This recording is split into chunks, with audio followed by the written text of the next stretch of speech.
This is one of the best cheesecakes I've ever made. It has a thick graham cracker crust and an incredibly creamy, melt in your mouth filling. You are going to love it. I like a thick crust that goes all the way up the sides of the cheesecake, so I'm using a box of graham crackers, which makes about 3.5 cups crushed. I use my food processor to grind them up and do it in a couple of batches since not all the crackers fit at once. Combine that with a third cup of sugar and melted salted butter until it looks like wet sand. Let the mixture cool to room temperature and then start building your crust inside a lightly greased springform pan. I build up the sides first and move the mixture towards the edge. Then I use a straight-sided cup or glass to help me firmly push it into the sides. For a pretty top, I use my finger to push the crust down while pressing against the sides. And now I have my tall sides, we need to fill in the bottom. The bottom of a glass or cup is also helpful to press it down. Last but not least, to smooth where the side and bottom meet, run a spoon around the crust. This helps keep the sides and bottom together when cutting your cheesecake. This cheesecake filling is surprisingly easy. The most important thing to remember here is to start with room temperature ingredients, otherwise your filling will not blend as well.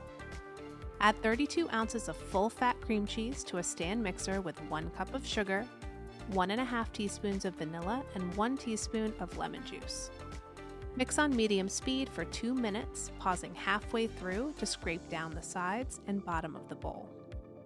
Now we're going to add our eggs. This recipe calls for 7 whole eggs as well as 1 egg yolk.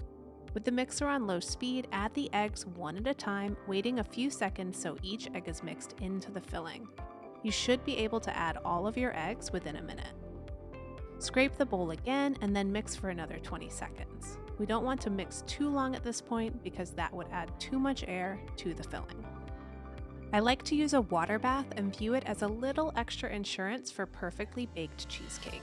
You can double wrap your springform pan with foil or do what I do and place your pan inside a slightly larger cake pan. This one is 10 inches. Place both pans into a roasting pan, which will hold the water bath. I add the hot water outside of the oven since it's slightly easier in my kitchen, but you can pour it in once the cheesecake is inside the oven. Bake your cheesecake for 1.5 to 2 hours or until the top barely starts to brown and the center has a slight jiggle. Then to help prevent cracking, turn off the oven, open the door slightly, and let it cool completely inside your oven for about 2 hours. Then refrigerate overnight. Even after doing everything right, this particular cheesecake pulled away from the sides a little in the back. I'm fine when homemade desserts have a few imperfections. It still tastes amazing, and you can always cover it up with a bit of whipped cream. And that's it. Beautiful, incredibly creamy homemade cheesecake. I hope you try it. The full recipe with lots of tips is on Inspired Taste. See you next time.